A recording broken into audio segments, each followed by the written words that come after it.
Hola, ¿qué tal amigos? ¿Cómo están? Muy buenas noches. Yo soy Esdras Chabot y esto es Dinero y Poder. Con la aprobación del Sistema Nacional Anticorrupción en la Cámara de Diputados, se aumentan facultades de la Auditoría Superior de la Federación. Realizará revisiones en tiempo real, auditará la adquisición de deuda de los gobiernos locales que usen como garantía fondos federales y emitirá 2 veces al año informes individuales de resultados. Entre otros temas, los diputados también acordaron que los servidores públicos presenten declaración patrimonial y de conflicto de interés, así como la creación del Tribunal de Justicia Administrativa para sancionar faltas graves. El Centro de Estudios Espinosa Iglesias publicó un desplegado unos días antes en el que advierte la urgencia de resolver el problema de la corrupción y de conflicto de interés en forma definitiva. Nos acompaña aquí en el estudio de Dinero y Poder el doctor Enrique Cárdenas, director ejecutivo del Centro Espinosa Iglesias.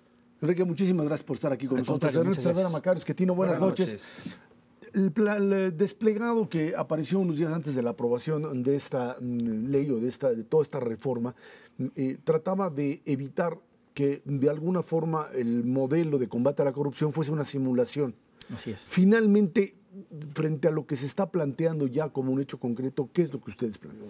Mira, nosotros pensamos que es un gran avance, sin duda. Se plantean básicamente los mismos elementos que la propuesta que originalmente es de la Red por la Rendición de Cuentas y que otras organizaciones nos hemos ido sumando, en donde se ve que sí está creándose un sistema, que es la primera batalla que hubo que luchar, que era contra aquella comisión, ¿te acuerdas? Anticorrupción, donde estaba el presidente, los gobernadores, etcétera. Ese era, imagínate. Entonces, el tema fundamental era que lo que se apruebe no sea cambiar cosas para que nada cambie, sino que realmente pudiera ir, por lo menos ir construyendo, porque obviamente nada de esto es definitivo, pero que pudiera ir construyendo un sistema que tuviera pesos y contrapesos, que si uno no entra, que entren los otros, que pudiera entrar a fondo en donde sabemos hay muchos problemas, como en los gobiernos estatales y municipales, y que de esta manera pudiéramos pues ir avanzando en este tema, que no solamente es el hecho de la corrupción, sino también la prevención de la corrupción, y eso es importante también. Ahora, había resistencias con respecto al tema de la autonomía de la comisión. Se planteaba incluso que el secretario de la Función Pública no fuera o fuera ratificado finalmente por el propio Congreso, también el fiscal como tal. Finalmente la Contraloría queda como la función pública como un instrumento interno que tiene que funcionar, pero aparece esta otra figura que de alguna manera tendrá que ser aceptada por los partidos políticos, y uno se pregunta si es finalmente eso lo que garantiza a esta fiscalía la posibilidad de funcionar. Me imagino que en el momento en que esto empiece a intervenir, se va a dar una confrontación como la que ahora se da con el Instituto Nacional Electoral, en donde los partidos nombran consejeros que creen que son sus representantes, y a la hora que no votan en función de ellos, viene el ataque institucional, algo que podría suceder en este caso. Yo creo que va a suceder, o sea, no hay que ser ingenuos en ese sentido, va a haber un jaleo importante, pero por el otro lado, si se van estableciendo poco a poco estas instancias diferentes, por ejemplo, el hecho de que los delitos prescriban más allá del sexenio es algo interesante, algo importante. El hecho de que se puedan iniciar querellas desde diferentes lugares nos parece también que es muy importante, será parte del tema, de crear pesos y contrapesos, crear cierta competencia entre instancias, de modo que pudieran, si no actúa uno, actúa otro, ¿no? Entonces, sí, sin duda va a haber ese tipo de problemas, pero me parece que es de cualquier manera un gran avance contra lo que tenemos. El tribunal también, por ejemplo. En mi opinión, uno de los principales problemas que tenemos en México en materia de corrupción y en general en materia política son los gobernadores, que no tienen contrapeso alguno. Quien debía ser su contrapeso, que es el Congreso local, no tiene la fuerza para lograrlo. Y lo que se está haciendo en este sistema anticorrupción es permitirle a la Auditoría Superior de la Federación vigilar las participaciones federales. Un dinero que hasta el día de hoy es parte de los dineros estatales y por eso la Federación no los puede revisar, vienen de esta ley de coordinación fiscal. Ahora se podría, si esto se modifica, pero para ello vamos a necesitar una modificación en la Constitución, es decir, lo tienen que aprobar los diputados, como ya ocurrió, aprobarlo los senadores, y luego 17 legislaciones locales tienen que aprobar este documento. Creo que aquí es donde vamos a tener que hacer un gran esfuerzo en la sociedad civil, el Centro de Estudios Espinosa Iglesias, todo el grupo que ha estado apoyando, para que los gobernadores gobernadores no nos vayan a ir posponiendo estas aprobaciones. ¿Cómo se ve por ahí? ¿Qué podemos hacer para irlos presionando? Mira, me parece que efectivamente falta el Senado también, Sí, claro. y eso es importante porque conocemos que hay algunas objeciones dentro del Senado y que también habrá que empujar. Y lo de los gobernadores, sin duda, tienes toda la razón, tenemos que estar atentos y estar presionando constantemente. No ha sido fácil este trabajo, lleva ya tiempo. Vemos una apertura por parte de la Presidencia de la República en el sentido de que se abra. Me parece que se notó en la reunión de la CONAGO, pero además desde antes, incluso en el Congreso, el martes. Y en ese sentido, necesitamos crear esta ola donde sea políticamente incorrecto negarse, ¿no? Y yo creo que más o menos estamos llegando a ese punto, me parece. Enrique, yo soy de la opinión de que los mexicanos no nacemos con un gen descompuesto, el de la corrupción. No le inyectan nada a la placenta de nuestras mamás para que nazcamos corruptos, etcétera. Simplemente las instituciones permiten que esto se dé. Y esto es algo que puede efectivamente cambiarse de la noche a la mañana si creamos las instituciones correspondientes para evitar la corrupción. Nos cuesta carísimo.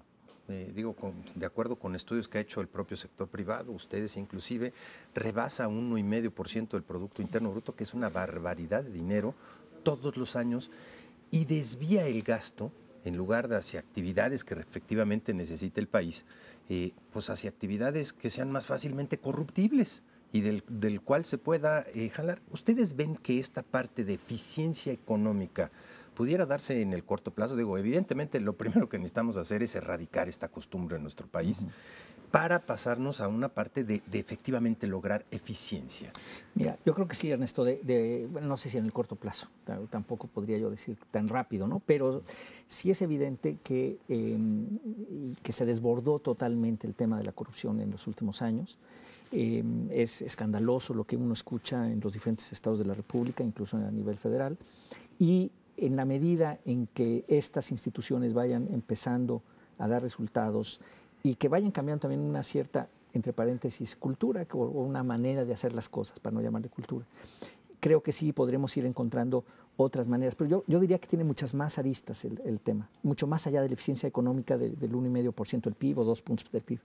Y es incluso a nivel político, por ejemplo, si no hay esos canales de corrupción, ¿quién va a querer ser presidente municipal ganando 40, 50 mil pesos? ¿Quién va a querer ser gobernador de un estado si ya no tiene tan fácilmente donde echar mano? Es decir, la voluntad del servicio público pues se va a ir achicando, no es negocio. Se va achicando, no va a ser negocio, no debería de ser negocio. No debería. Si eso es así, entonces los dineros necesarios para una campaña ya no van a ser tampoco necesarios, porque ¿quién va a querer financiar la campaña de alguien si no tiene un retorno, digamos, de su inversión? Entonces, por ejemplo, ahí hay otra arista un enorme beneficio para el país. Y luego también un poco la credibilidad.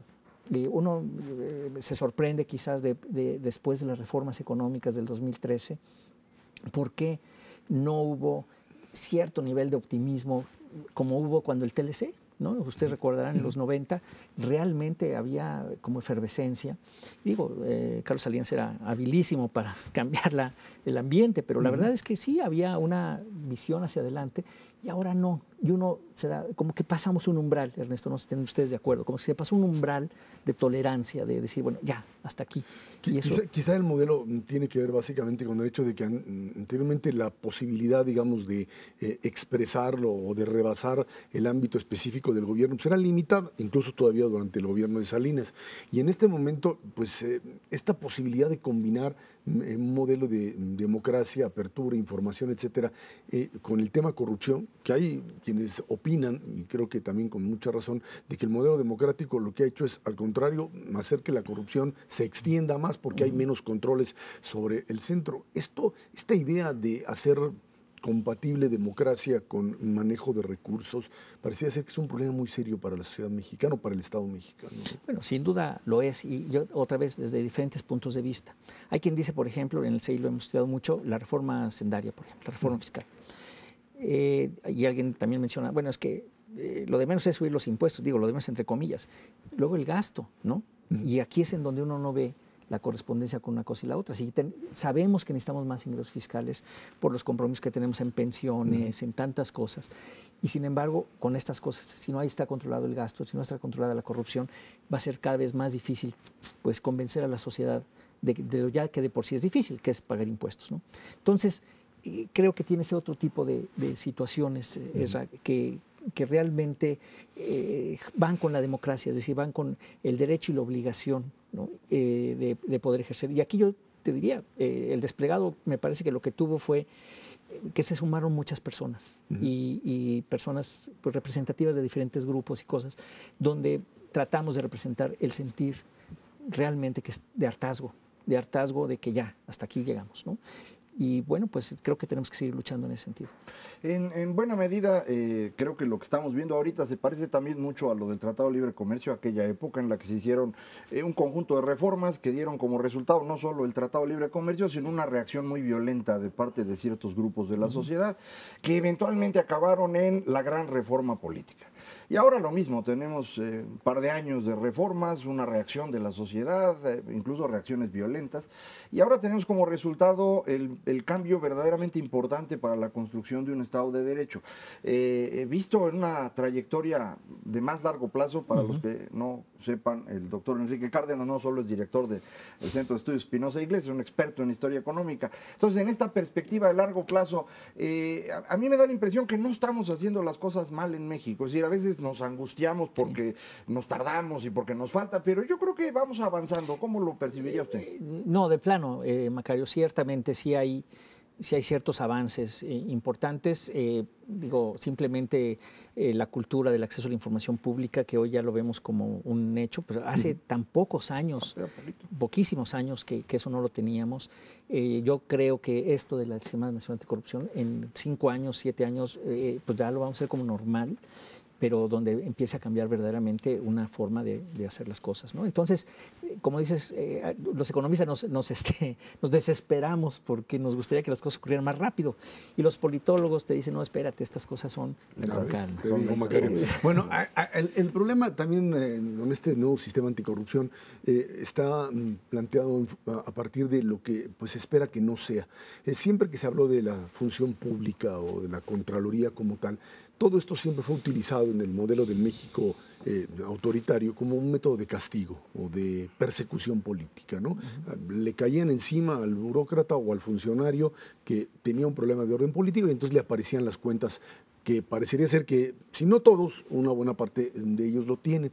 No se corre el riesgo en un momento determinado de que en los juegos de la democracia mexicana ahora, con sus limitaciones, el problema de un Estado de Derecho todavía muy débil, esta fiscalía se pueda convertir en otro órgano persecutor con, quién sabe, pues, quién liderándolo. Bueno, pues digo, puede suceder, pero pues otra vez, la idea es que sea suficientemente autónoma, transeccional, en fin, que haya posibilidades de que esté menos sujeta a captura tradicional, captura a veces muy de corto plazo, ¿no? que es la que típicamente te amarra las manos. Sí es un riesgo, sin duda, como cualquier sistema sería, pero nuevamente me parece que en la medida en que hay otras instancias que pueden actuar y que en un momento dado, digo, podrá quizás la Fiscalía llevar, pues sí, un caso político, ¿no?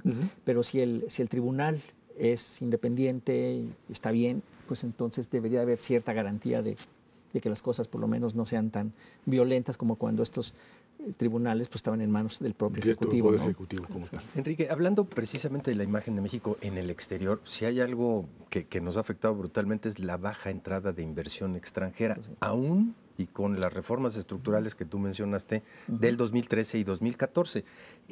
¿Ayudará esto en el margen? Digo, México es un país que debiera estar recibiendo más de 40,000 millones de dólares y seguimos recibiendo los mismos 20, 22 por año. Pero de inversiones extranjeras nuevas, 5. Sí, mira, efectivamente, yo no sé cómo le van a dar la vuelta. Creo que esto sí va a ayudar, pero no estoy seguro que sea definitivo. La próxima semana el presidente tiene un viaje al Reino Unido. Ahí quizás sea un viaje no muy fácil, depende qué tanta cercanía pueda tener el presidente con el Parlamento y la gente y demás, pero el hecho de que haya esta imagen de fuera, de que algo está pasando en el país que no es agradable, me parece que sí nos ha afectado. Bueno, usted lo han platicado en su programa 20 veces, ¿no? Las famosas licitaciones fallidas, en fin. Me parece que esto sí sería una bocanada de aire fresco y no dudaría que en parte la decisión de apoyar esto en estos momentos por parte de la presidencia tenga que ver incluso con la coyuntura internacional, es decir, dar un cierto campanazo ahí. En el corto plazo va a ser difícil, pero sí me parece que podría empezar a abrir un camino de mayor confianza. Ahora, para que esto esté echado a andar, pues se necesita todavía un rato. Necesita emitirse una ley anticorrupción, etcétera. Va a ser un año, yo creo, en que tengamos esto echado a andar. Bueno, pues ahí está el planteamiento. Esperemos que esto funcione y funcione bien. Enrique Cárdenas, director del Centro Espinosa Iglesias, muchas gracias por haber estado aquí con nosotros. Al contrario, muchísimas gracias. Vámonos a una pausa. Esto es Dinero y Poder.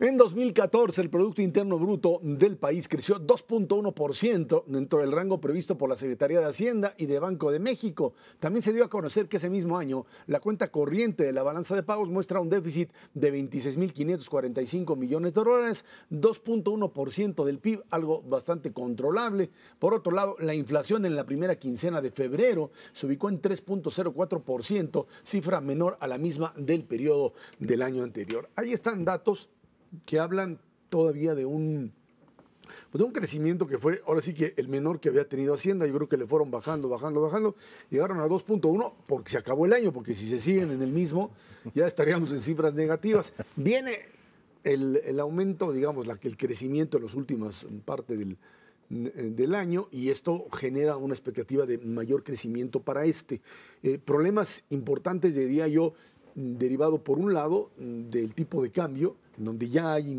partes de la recomposición de la inflación que te hablan de que pues empieza a trasladarse. Ya llevas 3 meses con una cotización entre 14 y 15, una devaluación de entre 10 y 15%, te tiene que pegar de alguna manera. Y el otro punto que sería el tema de una mayor inversión o mayor posibilidad de montarse en lo que sería el crecimiento norteamericano con esta inversión como tal. Ernesto. Sí, la verdad sí hay que reconocer que en el segundo semestre del año pasado ya se empezaron a registrar tasas de crecimiento, no para hacer fiestas, como decimos, pero sí tasas por lo menos cerquita de nuestro crecimiento potencial, que es 2,5%. El último trimestre la economía mexicana ya creció al 2.6%. Después de haber crecido 2.1 en el tercero y cifras menores al 2%, 1.9 y 1.6 en el primer semestre del año. ¿Qué es lo que está repuntando? Y eso yo creo que es la parte fundamental para el 2015.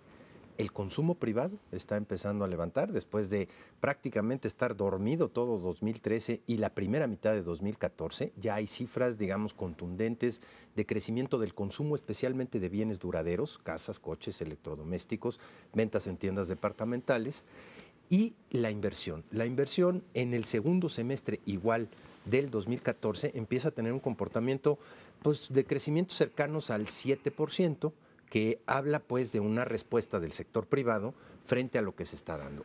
Junto con esos dos elementos, en el segundo semestre del año, también creció el consumo público y la inversión pública, aunque usted no lo crea. Después de contraerse brutalmente 8% en el primer semestre del 2014, la inversión pública sí creció. Y creció de manera muy, muy importante, complementando a la inversión privada. Eso nos da este momentum de crecimiento pues, que se palpa en el país y que desconcierta frente a dos cosas fundamentales. Uno, los nubarrones del petróleo, que pues están ahí, que sin duda alguna pues, ha sido un golpe importante en términos de finanzas públicas, el recorte presupuestal, que se derivó de eso, y evidentemente el tipo de cambio. Y esas son las tres cosas que tienen, digamos, en jaque y preocupados a la mayoría de los empresarios de este país. No se ha acabado la dinámica del consumo. Cifras de enero y febrero muestran claramente que se siguen rompiendo récords de ventas de automóviles, de ventas de electrodomésticos, de tiendas departamentales, y empieza también a subir lo que son ANTAD, que son las ventas en tiendas de autoservicio, cosa que no se veía desde hace prácticamente 2 años.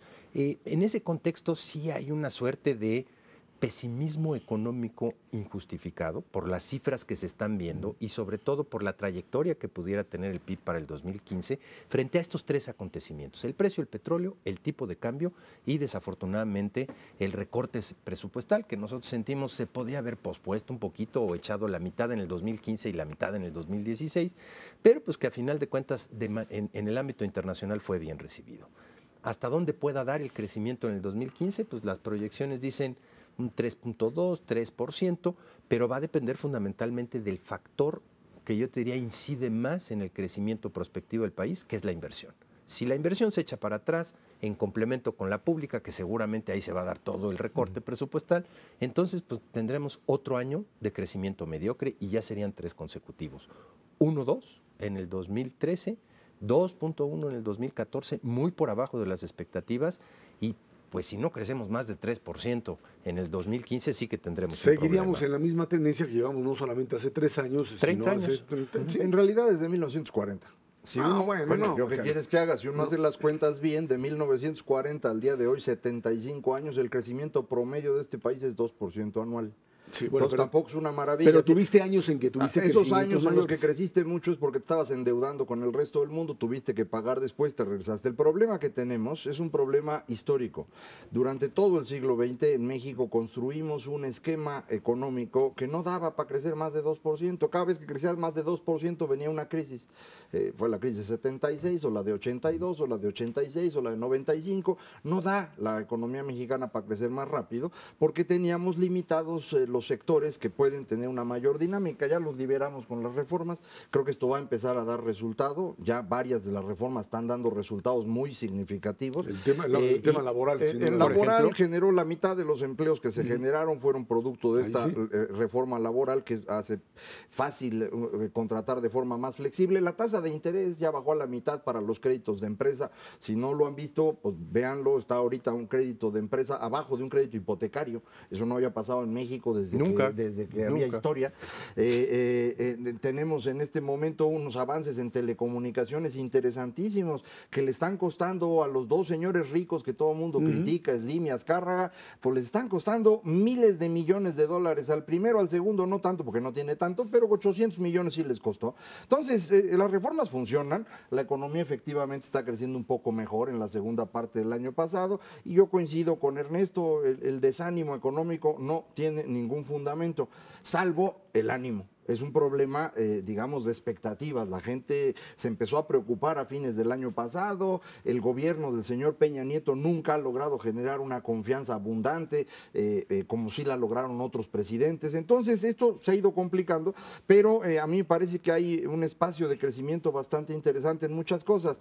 ¿Por qué no podemos crecer más rápido? La mitad del PIB se genera en un puñado de actividades económicas que son extraordinariamente lentas. Ahí tenemos el comercio, que no le ha ido mal, el comercio ha crecido más que el promedio del crecimiento de la economía desde hace 20 años. La construcción, que esa no crece tanto como debería, los servicios inmobiliarios están en esa misma área. Tenemos ahí educación y salud, en donde el crecimiento no puede ser mayor porque el 80% de educación y salud lo paga el gobierno.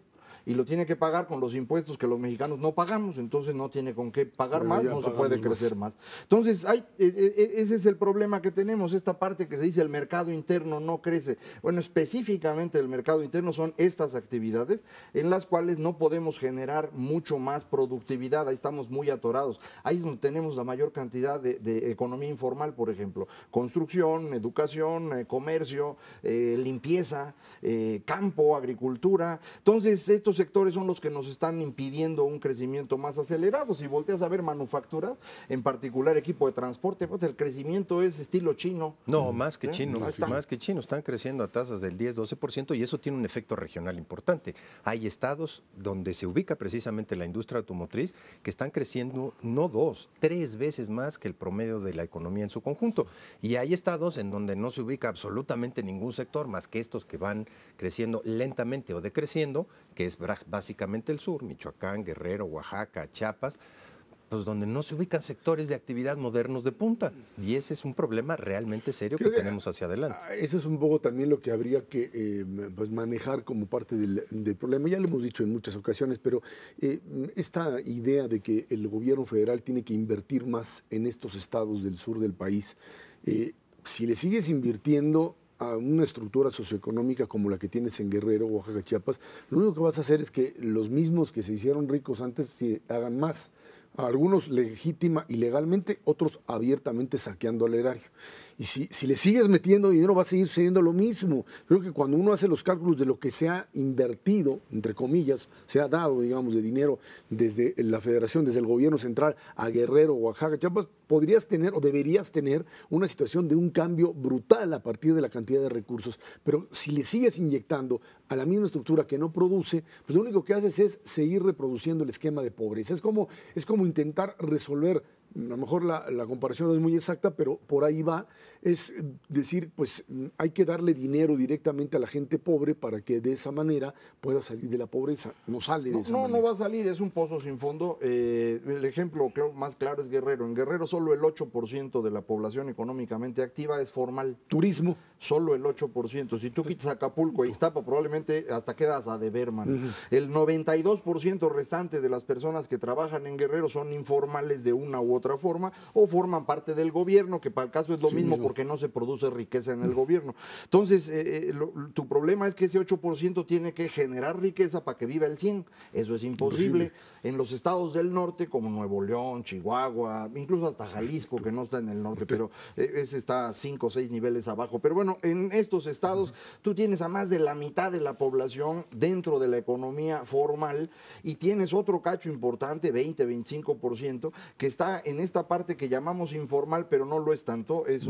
este sector que no tiene prestaciones completas, pero que sí tiene cierta actividad que genera riqueza. Entonces ahí el 75% sostiene al 100%, eso sí se puede, pero si quieres que el 8% sostenga al 100% es imposible. Entonces, en el sur del país tenemos estos niveles, el que sigue después de Guerrero es Oaxaca, y ahí es el 20%, tampoco es una maravilla. Entonces sí hay que hacer algo distinto, no puedes seguir invirtiendo así nada más. Habría que hacer inversiones mucho más concentradas en qué quieres lograr en esos estados, algo que Ernesto ha insistido en muchas ocasiones, ¿no? Un dato más que me llamó mucho la atención del cierre de la cuenta corriente es la inversión extranjera. Sin duda alguna es otro año más de mediocridad. Estancamiento, mediocridad, a la par con el crecimiento económico del país. Una inversión de 22 mil millones de dólares es realmente baja, pero si vemos la inversión nueva, no la reinversión de utilidades o los préstamos entre compañías, fueron 4 mil millones de dólares.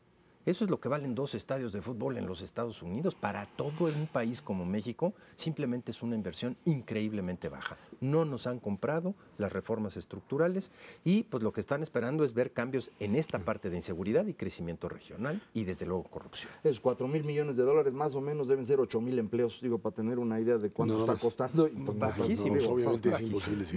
Bueno, vámonos a una pausa, de regreso platicamos con ustedes. Los partidos políticos están verdaderamente metidos ahora en una bronca con el Instituto Nacional Electoral. ¿De quién es la culpa? Esto es Dinero y Poder. Ayer miércoles el Consejo General del INE, el Instituto Nacional Electoral, arrancó su sesión ordinaria con la ausencia de los 7 partidos de oposición que acusan una conducción parcial del proceso electoral en favor del PRI y el Verde. PAN, PRD, PT, Movimiento Ciudadano, Encuentro Social, Morena y el Partido Humanista señalan que el INE vive un deterioro institucional y una falta de liderazgo. A mí lo que me parece, independientemente de que pues haya este tipo, digamos, de medidas que pueden ser cuestionadas por los partidos, es que volvemos otra vez a reproducir exactamente la misma problemática de varios años atrás. En el momento en que el Instituto Nacional o el IFE en su momento tomaba decisiones que le parecían contrarias al propio partido político, entonces se iban sobre la cabeza de los consejeros, que falta de liderazgo. Lorenzo Córdoba, que había aparecido y que lo es, me queda muy claro, una persona que tiene la capacidad para llevar esto adelante, de repente se le viene el mundo encima, y esto tiene que ver, dicen, con una serie de eventos que suceden alrededor, más que nada del Partido Verde, de que si finalmente la publicidad que hace o la propaganda es legal o no lo es, todo el tema de los cines, de la presencia del Verde en los cines. Ahí están, digamos, la estructura administrativa y la estructura política del propio INE entrándole al tema, tratando de resolverlo. Ahí está la instancia de un tribunal, pero me sorprende realmente que de repente el bloque completito pues llega e imponga bajo el hecho de que decían se tenía que resolver la semana pasada un punto relacionado con el uso de recursos del gobierno, de los gobiernos en las campañas. Y se dijo, no, bueno, no en esta, sino en la que sigue. Y ahí hubo una votación, 6-5, ahí estuvo, digamos, peleada, cerrada. Pero finalmente, el día de ayer también se aprueba por unanimidad todo lo que es este andamiaje para tratar de controlar dineros públicos en campaña. Sigo pensando que es un exceso y un absurdo que hagan esta descalificación total y además diciendo, y si no cambian de actitud, pues los corremos. Otra vez hay que echar al árbitro cuando no me gustan las decisiones. Con una diferencia, Ezra, en esta ocasión es antes de los Antes resultados antes era electorales. después de. Sí, Ajá. antes era un berrinche porque no gané, ahora es un berrinche antes de que sucedan las cosas. Pues, ¿qué están viendo los partidos políticos en términos de este proceso electoral? Sí, estoy totalmente de acuerdo contigo y yo creo que ya nos hemos gastado y desgastado una cantidad de recursos enormes en diferentes reformas al Instituto Federal Electoral hasta llegar a este Instituto Nacional Electoral. ¿Cuántas más vamos a necesitar para que estemos contentos, para que estemos satisfechos con la forma en la que se conducen los procesos democráticos en el país? No lo sé, pero la verdad me queda claro que mientras los partidos políticos sigan teniendo esta injerencia en la operatividad del Instituto Nacional Electoral, siempre vamos a tener este tipo de problemas y pues ahora sí que es trabajar con las manos atadas de manera permanente, puedes tener la mayor de las capacidades. Yo tampoco tengo ninguna duda de que el presidente Córdoba tenga esas facultades específicas, tiene el mayor de los conocimientos en materia electoral y tiene una enorme presencia y simplemente no puede operar, no importa quién pongas. El punto fundamental es que la estructura te impide funcionar como tal. Yo creo que estamos cosechando el gravísimo error de 2007, que fue la reforma política de ese año. Es una reforma hecha para tratar de contentar al actor político que perdió la elección de 2006 y pues acusó a todo mundo de fraude, que fue López Obrador. En una acción para mí absurda, el presidente Calderón promovió que saliera esta reforma política porque a cambio estaba negociando otras cosas que con nunca los otros salieron, partidos, además. todo lo perdió y además nos metió en este camino muy, muy triste en el cual las cosas cada vez están peor en materia electoral y es un resultado de los mismos partidos políticos. Cuando una persona no sabe respetar las reglas sobre las que está jugando y empieza a aventar el tablero cada vez que pierde, pues los demás jugadores lo que tienen que hacer es excluirlo del juego y no cambiar las reglas para que esté contento. Y ese fue el error que tuvimos en aquel entonces. No solamente se descabezó a un instituto poniéndolo extraordinariamente débil y por eso ahora se amenaza nuevamente con descabezarlo, sino que además se hizo una reforma que iba en sentido contrario al proceso que habíamos llevado entre 1977 y 96, que era cada vez de mayor apertura. La reforma de 2007 cierra las cosas para que los partidos políticos tengan control sobre los demás. ¿Qué ocurre ahora? Pues que el PRD se le ocurre hacer un spot en el cual acusa al señor López Dóriga de algo. Y el señor López Dóriga dice, pues a mí, ¿por qué me acusan si yo ni político soy? Y entonces promueve una queja ante el INE y el INE dice, tiene razón, no pueden ustedes hablar mal de alguien que no es un político, precisamente por las reglas que ustedes pusieron en 2007, porque dijeron en 2007 que por eso había perdido López Obrador en 2006, y entonces pusieron reglas para que ya nadie pueda decir lo que quiere, sino únicamente lo que los partidos permiten. Bueno, hoy están cosechando eso, y entonces se enojan, y ahora revisan los numeritos, no les gustan los números, se enojan y se van. Bueno, así no se puede. Ellos pusieron a los consejeros, y ahora dicen que los consejeros son priistas. Si el PRI no los puso, los pusieron ellos. Todos Ellos pusieron a todos de esos, los que pueden acusarse que vienen del PRI o que el PRI apoyó, son 4.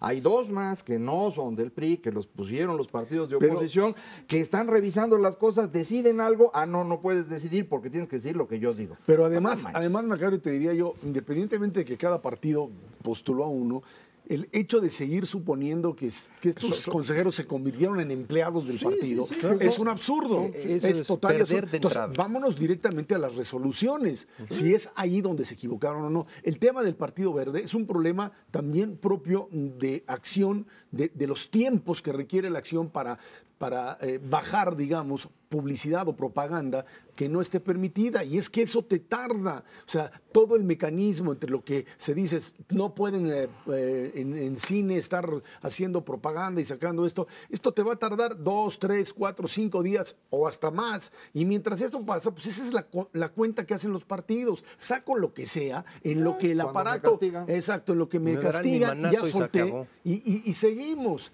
Ahí llegaron incluso, por eso llegaron al final a decir, bueno, ahora sí, con el tema de rebase de gastos, de tope de gastos de campaña, ahora sí, después de 11 años en donde hicieron lo que, o más 12 o 15 años que hicieron lo que quisieron, sacando dinero de donde fuera, de un lado o de otro, usando la lana para todo, ¿sí? Para verdaderamente así ganar la elección como se ganan, con un montón de dinero. Ahora dicen, no, ahora el que se pase el 5% se le cancela. La pregunta es si realmente estamos hablando de una voluntad política de los partidos para no rebasar el tope o están buscando algún otro mecanismo que no sea detectable por la propia autoridad. Lo que quieren es tener la opción de que cuando termina la elección decir el que ganó hizo trampa. Sí. Y ahora le va para atrás y vamos a echarnos otra vez un montón de meses en el conflicto con el tribunal y que el tribunal decida. Pues después van a decir que los señores del tribunal son unos tramposos, porque eso no lo han dicho, pero lo van a decir en algún momento, porque su única preocupación es ganar. Ahora, yo entiendo eso, los políticos se dedican a eso, pero para que funcione adecuadamente la democracia hay que tener ciertas reglas que no se mueven y todo el mundo juega con ellas. Entonces, yo lo que me gustaría ver es que echáramos a la basura la reforma política del 2007 y nos regresáramos a como estábamos antes, en donde cada quien podía decir en televisión o en periódico, donde fuera, lo que quería y que la población decida. Eso de estarle cuidando a la población qué le dicen y qué no, porque pobrecitos, eso es un paternalismo del siglo XVIII. No podemos seguir así y esto es lo que defienden los partidos de oposición cuando son oposición. Ya que llegan al gobierno hacen todo al revés. Ejemplo extraordinario. Volteemos a ver cómo actúa el PRD en el Distrito Federal y eso es muchísimo peor que cualquiera de los partidos que han gobernado a nivel federal. Entonces digo, ¿por qué no anden? Ahora, a mí me preocupa también, olvídate, yo creo que no se va a poder regresar a lo que teníamos antes, pero bueno, es indefectible, son buenos deseos, Macario, pero si están teniendo problemas con elección federal y la nueva ley dice que también son encargados de las locales, yo no quiero ver el saltimbanqui en la que nos vamos a meter en estas circunstancias. Yo creo que está rebasado en muchísimos aspectos, pero parten, y yo creo que sí hay que descontar desde ahorita que nos vamos a tener que echar otra ronda más. Esperemos que sea la última y que ahora sí lo hagamos con un verdadero sentido de cómo generar un Instituto Nacional Electoral autónomo. Pero si ya lo teníamos y funcionaba. En bueno, 96 pues sí. funcionaba. La elección de 97, el PRI perdió el control del país a través de la Cámara de Diputados, aguantó vara, intentaron dar golpe de Estado y todo lo que tú quieras, pero no lo hicieron, perdieron. En 2000 perdieron la presidencia y aguantaron. Y en 2006 tuvimos otra vez la elección, se hizo bien, los resultados fueron correctos y un señor hace drama y ahí va todo para atrás. Esa reforma de 2007, insisto, fue verdaderamente negativa. Y yo creo que tiene que ver con el hecho de que, como en todo sistema, tú no puedes no regular. Te pasa así que en términos económicos lo que le pasó a los bancos americanos donde no había regulación, entonces terminaron tronando porque los irresponsables aprovechan. Pero también si te vas al otro extremo y sobre regulas, tratas de controlar absolutamente todo. No, entonces lo que haces es crear, como igual que en términos económicos, un mercado paralelo, un mercado negro de todo aquello que está sobre. Y eso sí es peligroso con el crimen organizado. No, ya lo tenemos. Así es como funcionan las elecciones en México. Si alguien cree que los partidos políticos utilizan el financiamiento público para competir, es o un ingenuo u otra cosa peor. En México eso no ocurre. En México la competencia política se hace con dinero sucio, que se maneja en efectivo, que va por canales extrañísimos, donde hay dinero del crimen organizado, pero también hay dinero de los mismos. Ganar una elección de gobernador, según las cuentas que yo conozco, cuesta 200 millones de pesos. Eso tiene que gastar el candidato que va a ganar.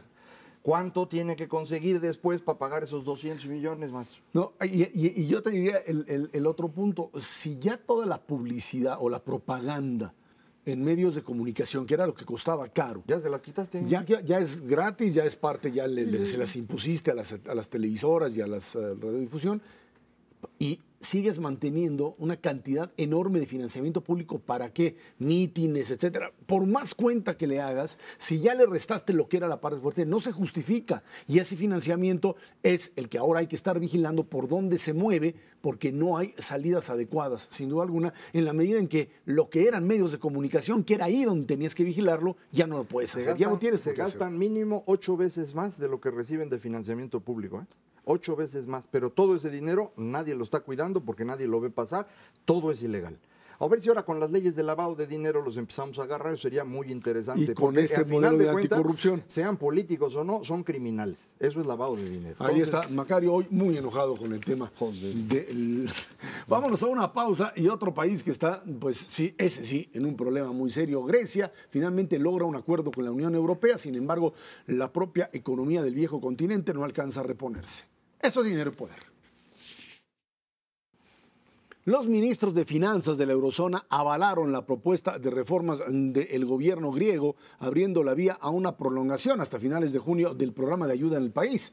Las propuestas de Grecia incluyen cambios en el impuesto al valor agregado, lucha contra la evasión fiscal y en general pone el acento en la lucha contra el fraude en los impuestos. El gobierno se compromete a crear un consejo fiscal independiente y a introducir medidas de ahorro en el 56% del gasto que no afecta ni a pensiones ni a sueldos. Bueno, pues ganó el gobierno de la izquierda, la sociedad no aguantó, digamos, la reforma, las medidas de ajuste económico que se impusieron hace 3 años. No las aguantó, me refiero en términos de lo político, y decidió votar por aquellos que, con la bandera de una izquierda radical, dijo: no vamos a seguir pagando, no podemos seguir estando sometidos a esta triada que le llamaban troika. No, la troika, pero se me olvidaba el nombre, la troika, que era Comisión Europea, Alemania, Banco Central y Fondo Monetario Internacional, que en el fondo Comisión Europea pues era Alemania, y ahora llegan a la conclusión de que tienen que entrar a renegociar, y realmente lo que pueden negociar es simplemente una posposición en este momento de lo que sería la imposición de las medidas. Eso fue todo lo que lograron. Sin embargo, eso es lo que van a vender a su electorado como el cambio frente a lo que sucedió antes. Perdieron todo. Es decir, Syriza fue y dijo: nosotros no vamos a pagar, como no van a pagar. Que no vamos a ordenar, sí van a ordenar. Oiga, que queremos 8 meses, tienen 4 meses para hacer exactamente lo mismo que han hecho hasta ahorita. Bueno, pero tenían que darles algo. No les dieron nada. Pero les dieron 4 meses. Okay. Y los señores de Syriza regresan a Grecia, y en Grecia lo que ocurre es que se empieza a derrumbar la coalición que los llevó al poder, porque los que están más a la izquierda todavía, les digo, es una coalición de extrema izquierda, pero tiene personajes más hacia la izquierda. Estos de al final dicen: Syriza traicionó al pueblo. No lograron lo que habían ofrecido, acaban haciendo lo mismo que estaban haciendo los anteriores, y entonces la coalición empieza a derrumbarse. Es decir, no ganó nada Grecia. Los señores griegos que votaron porque no querían que pasaran las cosas no ganaron nada, no van a tener ningún cambio, porque el problema es un problema que tiene un fondo real. Efectivamente, Grecia durante muchos años recibió mucho dinero, se lo gastó todito, generaron empleos que no producen nada, que dependen del gobierno y que no son financiables, se fueron encareciendo, no son productivos, y ese es el problema. ¿Cómo se corrige eso? Pues trabajando, man. Yo sé que se siente gacho, pero nosotros en América Latina lo hicimos. América Latina en los años 60 y 70 se endeudó porque íbamos a hacer no sé qué tantas cosas, también todos prometían mucho, acuérdense de Echeverría, López Portillo. Vino la crisis y aguantamos vara. Y tuvimos que echarnos 10 años para tratar de recuperar un poco lo que aquellos habían gastado de más. Eso tiene que hacer Grecia.